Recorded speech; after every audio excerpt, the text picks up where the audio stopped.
बिस्मिल्लाहिर्रहमानिर्रहीम। नाज़रीन, बानी पिजन स्पोर्ट्स लाला अब्दुल माजिद अवान फैसलाबाद से आपकी खिदमत में हाज़िर हूँ। तो दोस्तों, आप मेरी स्क्रीन पर जिस शख्सियत को देख रहे हैं, सदर असली पिजन फ्लाइंग एसोसिएशन फैसलाबाद, उस्ताद बाऊ इजाज़ साहब। तो दोस्तों, इनका तल्लक भी जो है वो उस्ताद चौधरी मोहम्मद सदीक मरहूम घंटा घर वाले उनके साथ है।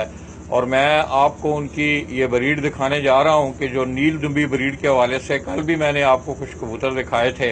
तो आइए दोस्तों, अब आपको दोबारा उन्हीं कबूतरों का शौक़ करवा रहा हूँ जो कि बाबू जी, ये कबूतर आपने कहाँ से, ये किस तरह मिले ये कबूतर आप?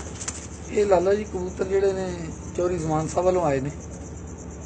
ਸਾਰੇ ਜੋੜੇ ਜਿੰਨੇ ਮੇਰੇ ਕੋਲ ਥੱਲੇ ਕੋਈ 70 ਜੋੜਾ ਲੱਗਾ ਹੋਇਆ ਤੇ ਸਾਰੇ ਜੋੜੇ ਚੌਧਰੀ ਕਮਰ ਜ਼ਮਾਨ ਸਾਹਿਬ ਵੱਲੋਂ ਆਏ ਨੇ।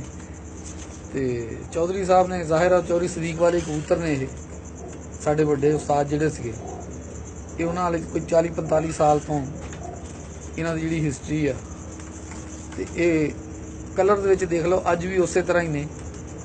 ਇਹਨਾਂ ਦਾ ਕਲਰ जो 40-50 साल पहले सीगा, 45 साल पहले, अज भी उस कलर च उन्होंने परवाज़ों उत्ते ही बिल्कुल उस तरह महफूज है। तो आइए दोस्तों, अब आपको उन कबूतरों का शौक़ करवाया जा रहा है जिनके मतलब उस्ताद बाऊ इजाज़ साहब ने आपको बताया है।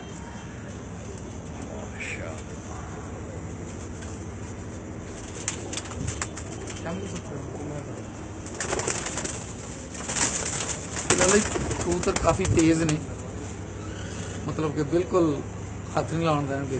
इन्हू माड़ा जिहा इस तरह करोगे सारे हो जाएंगे।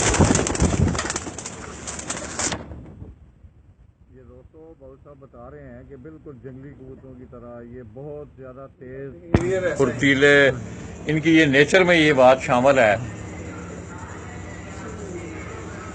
हाँ जी, यह कबूतर जिहड़ा है इनू गट्टू चौधरी सदीक साहब कहते होंदे सी, गट्टू कबूतर ने। यह काले पल्लियां वाले कबूतर ने, यह भी काले पल्लियां वाला कबूतर है।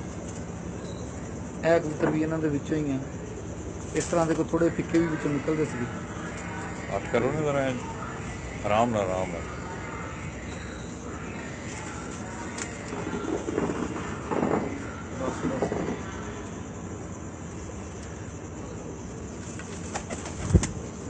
ठीक है।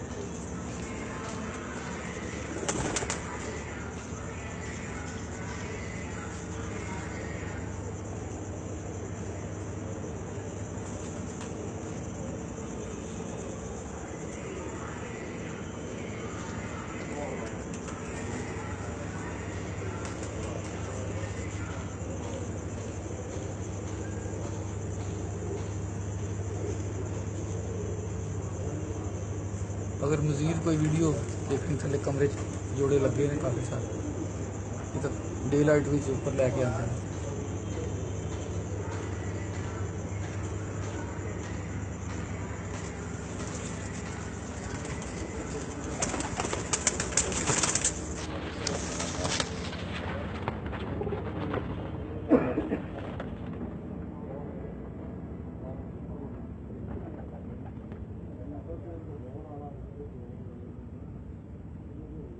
वो कबूतर है वाला पूरा बच्चा मैं इस दफा भी गेस्ट बाजी पाया था। पहली बाजी रात रह गई बच्चा।